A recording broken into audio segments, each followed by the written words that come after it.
சுஜாதாவின் சிறுகதைகள்ல இன்று நாம கேட்க போறது சில வித்தியாசங்கள்.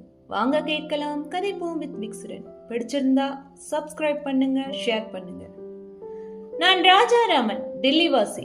நேபாளத்தின் தலைநகர் தெரியாததாலும் ஆஸ்திரேலியாவின் ஜனத்தொகை தெரியாததாலும் ஐஏஎஸ்ஸில் தேராமல் மத்திய சர்க்கார் செக்ரட்டரியேட்டில் ஒரு சாதாரண அசிஸ்டண்டாக 210, 290, 15, 530 சம்பள ஏனில் இருப்பவன். சர்க்கார் என்னும் மகா இயந்திரத்தின் 1000 பல் சக்கரங்களில் ஒரு சக்கரத்தின் ஒரு பல் நான். படித்தது MA. வாங்குற சம்பளத்தில் வீட்டு வாடகைக்கும், சித்தார்த்தன் என்கிற என் 1.5 வயது குழந்தைக்கு பால், விட்டமின் சொட்டுக்கள், ஃபேராக்ஸ் வாங்குவதற்கும், என் புத்தக செலவுக்கும். அதெல்லாம் ஏன் உங்ககிட்ட சொல்லிக்கிட்டு, வாங்குற 300க்கு சொச்சம் 25ஆம் தேதிக்குள்ளேயே செலவழிஞ்சு போடுவது சத்தியம். இன்னைய தேதிக்கு என் சொத்து ஒரு டெரட்டின் சட்டையும் பெட்டி நிறைய பிரமாதமான புக்கும் ராஜேஸ்வரி. கடைசியில குறிப்பிட்டது என்னுடைய மனைவி. இவளை பற்றி கம்பராமாயண அளவுல புகழ் பாடலாம். அதிகம் பேசாதவ. என் வக்ரங்களையும் பணம் இல்லாததால வரும் அர்த்தமற்ற ஆத்திரத்தையும், என் புத்தக ஆசையும், வீட்டின் பட்ஜெட்டையும், சித்தார்த்தத்தின் அழுகையையும் சமாளிக்கும் சாமர்த்தியம் படைத்த இவள் என் வாழ்வின் ஒரே அதிர்ஷ்டம். ஜாய்ஸின் யூலிசிஸ் வாங்க விரும்புகிறான் கணவன் என்று தன் மோதிரத்தை கலற்றி கொடுத்த மனைவியை எங்கேயாவது பார்த்திருக்கீங்களா? இவளோட மத்த நகைகளையும் வித்தாகிவிட்டது. எல்லாம் என் ஆர்வத்துல இலக்கிய பத்திரிகை தொடங்கி 2 மாதம் நடத்தினதால போயிட்டது. அதற்காக நான் அவமானப்பட்டேன். இலக்கிய பத்திரிகை நடத்தினதற்காக அல்ல, மனைவியின் சொற்ப நகைகளை வித்ததுக்காக. இன்னைக்கு தேதி 29.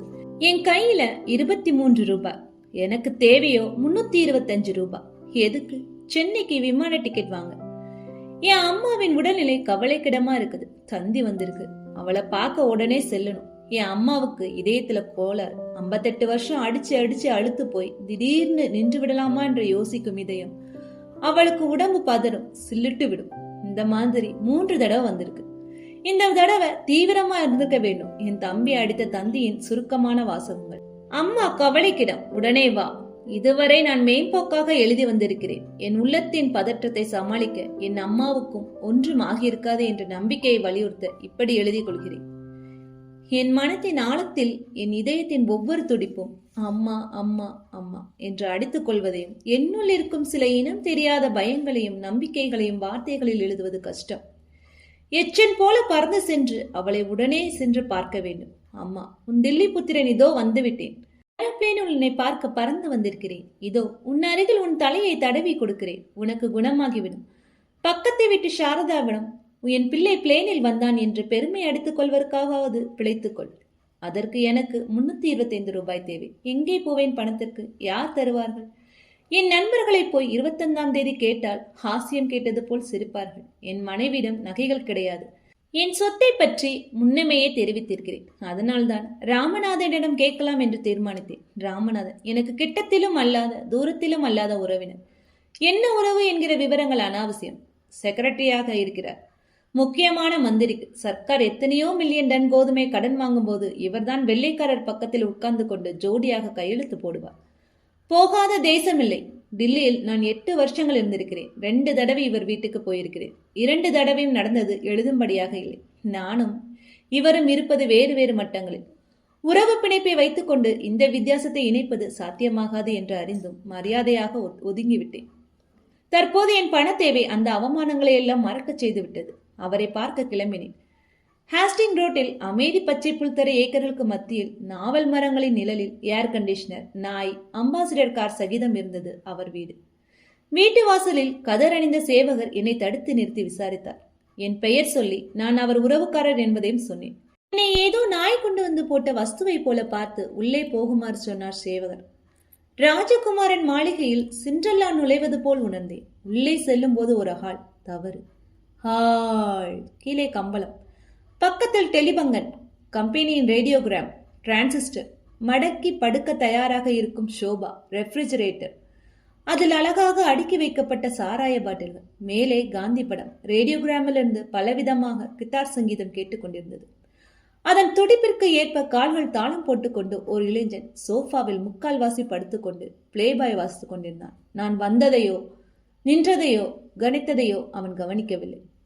அருகே சென்று தாழ்வாக இருந்த நடுமேஜையில் ஒரு தட்டு தட்டினேன். கவனித்தான். எஸ் என்றான் பையன். ராமநாதனின் ஒரே பையன். அப்பா இருக்கிறாரா? He's taking bath please wait என்றான். அவனுக்கு முடிவெட்டு தேவையாய் இருந்தது. அணிந்திருந்த சட்டை பெண்கள் அணிய வேண்டது. போட்டிருந்த பேண்டில் நுழைவதற்கு அசாத்திய சாமர்த்தியம் வேண்டும். ஐ எம் ராஜேஷ் என்று என்னை நோக்கி கையை நீட்டினான். என் பெயர் ராஜாராமன். நான் உங்களுக்கு ஒரு விதத்தில் உறவு என்றேன். நான் தமிழை விடுவதாக இல்லை. இஸ் இட் என்றான். நீ அவர் பையன் தானே? எஸ். தமிழ் தெரியுமா? எஸ். பின் தமிழில் பேசேன். ஹானஸ்ட்லி ஐ லாஸ்ட் டச்ட் என்று சிரித்தான். எனக்கு லேசாக தலைவலிக்க ஆரம்பித்தது. மெதுவாக எழப்போகும் கோபத்திற்கு அறிகுறி. நீ என்ன படிக்கிற? Play boy. இதில் எத்தனாவது படிக்கிற? Senior Cambridge. ராமநாதன் உள்ளே இருந்து வந்தார். நேராக இடப்பக்கம் இருந்த அறையை நோக்கி நடந்தார். நமஸ்காரம் சார். தயங்கி என்னை பார்த்தார். கண்களில் அவர் ஞாபகத்தில் என்னை தேடுவது தெரிந்தது. ஓ ஹலோ, வாப்பா ராமச்சந்திரன். ராமராஜன் சார். ஓ எஸ் ராஜாராமன், சௌக்கியமா என்று கேட்டார். ஓர் அசிங்கமான தயக்கம். ராஜேஷின் எதிரில் நகத்தை கடித்துக் கொண்டிருந்தான். அவன் வயதில் நான் அரிக்கன் விளக்கு வெளிச்சத்தில் கோல்ட்ஸ்மித் படித்துக் கொண்டிருந்தேன். இவன் ட்விஸ்ட் சங்கீதமும் ஓரிடத்தில் தேங்காத இந்த யுகத்தின் இந்த நிமிஷத்தின் அமைதியற்ற துடிப்புமாக என்னை மியூசியம் பிறவியாக பார்த்து கொண்டிருக்கிறான். ராமநாதன் அறையை விட்டு வெளியே வந்தபோது வெளியே கிளம்புவதற்கு தயாராக முழுக்க உடையணிந்திருந்தார். பீர் அதிகம் எடுத்துக்கொண்டதால் இளம் தொந்தி, கண்ணாடி, அலட்சியம், புன்னகை, அபார உயரம், கீழ்ஸ்தாபி பேச்சு எல்லாம் வெற்றிக்கு அடையாளங்கள். சோ என்றார் என்னை பார்த்து. மேஜை மேல் வைத்திருந்த சிகரெட் பெட்டியை எடுத்து தேவானந்த் போல் ஒரு தட்டு தட்டி வாயில் பொருத்தினார். ஸ்மோக் என்றார். இல்லை என்றேன். லைட்டரின் கிளிக்கில் ஜோதி எம்பி பற்ற வைத்துவிட்டு தணிந்தது. Rajesh, date can I take the car என்றான். நோ ராஜ், எனக்கு ஒரு கான்ஃபரன்ஸ் போக வேண்டும். ஐ வில் ட்ராப் யூ என்றான் கெஞ்சலாக. ஓகே, ஒரு 5 நிமிஷம் வெயிட் பண்ணு. பெட்ரூமில் சாவி இருக்குது, அம்மாவை எழுப்பாத, அவ தூங்கட்டும். நான் மரமண்டையில. எனக்கு 5 நிமிஷம் தான் கொடுத்துருக்காரு. அதுக்குள்ள வந்த காரியத்தை முடிச்சு கொள்ள வேணும். எஸ் ராமச்சந்திரன், எப்படி இருக்க? ஜானகி எப்படி இருக்கா? ராஜாராம் சார். என்ன? என் பேர் ராஜாராமன் சார். எஸ் ராஜாராமன். இல்லை என்று யார் சொன்னார்கள்? ஒருவர் அதை மறுக்கலை என்று சிரித்தார். சரி, ஜானகி எப்படி இருக்கா? ஜானகி செத்து போய் 2 வருஷங்கள் ஆச்சு. Oh yes yes yes, I remember now. It is a pity. அவளுக்கு எத்தனை குழந்தைகள்? ஒரே பையன், 2 வயசு பையன். ஆமாம். ஜானகி தம்பி ஒருத்தன் டெல்லியில் செக்ரட்டரியேட்டில் இருக்கான்ல? ஆமாம். வின் வின் என்று தலை தெரித்தது எனக்கு. கோபம் கலந்த தலைவிடி. நான் தான் சார் ஜானகி தம்பி. ஸோ சாரி, எனக்கு ரொம்ப மோசமான மெமரி. நம்ம ரிலேஷன்ஸில் கூட டச் விட்டு போச்சோ. சௌக்கியமாக இருக்கியா? சௌக்கியம் சார். இப்போ என்ன வேணும் உனக்கு? அந்த நேரம் வந்து விட்டது. திடீரென்று 2 அடி உயர மனிதன் போல் உணரும் நேரம். இந்திரன் போல் கூச்சப்பட வேண்டிய நேரம். பணம் கேட்க வேண்டிய நேரம். எனக்கு 350 ரூபாய் பணம் வேணும் சார். எங்க அம்மா. நினைச்சேன். எப்போ வேணும்? இப்போ சார். எங்க அம்மா.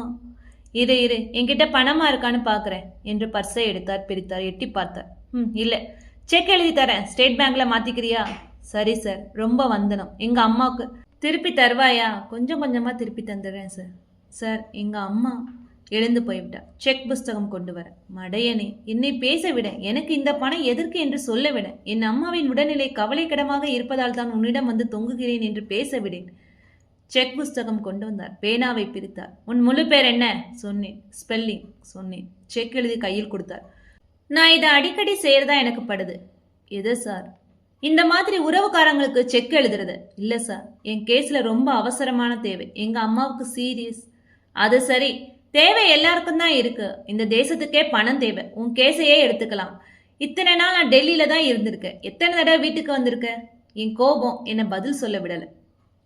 எப்போ வருகிறாய்? உனக்கு பணம் தேவையா இருக்கும் போது தான் நான் இருக்கேனே. செக் எழுதுற மெஷின் என் கழுத்தில் போர்டு போட்டு தொங்க விட்டுருக்கு இல்லையா, ஏமாலின்னு. நம்ம சவுத் இந்தியன் மென்டாலிட்டியே அப்படி. நான் பொதுவாக தான் சொல்கிறேன், உன்னை தனியாக சொல்லலை. அவர் மேலே பேச பேச எனக்கு கோபம் போயிங் விமானம் புறப்படும் சத்தம் போல மெதுவாக ஆரம்பித்து உலகத்தையே சாப்பிடும் வேதனை எல்லை வரை உயர்ந்தது. அன்னைக்கு அப்படித்தான் 2 பேர் வந்தாங்க. நாங்கள் 2 பேரும் உங்களுக்கு உறவு பாதியில் நிறுத்திவிட்டார். ஏன் நான் அவர் கொடுத்த செக் அவர் முகத்தின் முன்னால் 4ஆக கிழித்து பறக்க விட்டேன். சார், உங்கள் பணம் எனக்கு வேண்டாம். உங்களுக்கு ட்ரபிள் கொடுத்ததுக்கு மன்னிச்சிருங்க. உங்ககிட்ட வந்ததே தப்பு. தேவை மிக மோசமான தேவை. இல்லைன்னா உங்களுக்கு தொந்தரவு கொடுத்துருக்க மாட்டேன். நீங்க கான்ஃபரன்ஸுக்கு போங்க. இந்த தேசத்தை பரிபாலனம் பண்ணுங்க. அவர் முகம் மாறியது. ராஜாராமன், கடன் வாங்க வந்தவனுக்கு இவ்வளவு கோபம் உதவாது. நீ இப்படி கேவலமா நடந்துகிட்டதுக்கு உன்னை கழுத்தை பிடிச்சு வெளியே தள்ளணும். மரியாதா போயிடு. Get lost you bastard. Get rich you bastard என்று சிரித்தேன். மன்சாரம் என்று சேவகனை கூப்பிட்டார். மன்சாரம் வருவதற்குள் ராஜாராம் கலண்டு கொண்டேன். வெளியில் வெயிலில் வந்து நின்று என் நிலைமையை பாருங்கள். கௌரவம் மானம் என்பதெல்லாம் பணம் உள்ளவருக்கு உரியவை, எனக்கு ஏன்? அவர் சாதாரணமாகத்தான் பேசினார். அவர் வெறுப்பு அவருக்கு. அந்த வார்த்தைகளை பேசாமல் கேட்டுக்கொண்டிருந்து விட்டு செக்கை வாங்கி மாற்றி டிக்கெட் வாங்கியிருக்கலாம். ஆனால் அந்த சமயம் நான் செய்ததை முற்றிலும் எதிர்பாராத செயலில் அந்த ஒரு தருணத்தில் பூர்ணமாக வாழ்ந்தேன் நான். நீங்கள் இவ்வளவு பொறுமையாக இதுவரை கேட்டதற்கு நன்றி. கடனாக 325 ரூபாய் கொடுங்களேன், கொஞ்சம் கொஞ்சமா திருப்பி கொடுத்துட்டேன். என் அம்மாவின் உடல்நிலை கவலைக்கிடமாக இருக்கிறது. அவளை உடனே போய் பார்க்க வேண்டும், ப்ளீஸ். மீண்டும் கேட்கலாம். கதைப்போம் வித் விக்ஸ். பிடிச்சிருந்தா சப்ஸ்கிரைப் பண்ணுங்க, ஷேர் பண்ணுங்க.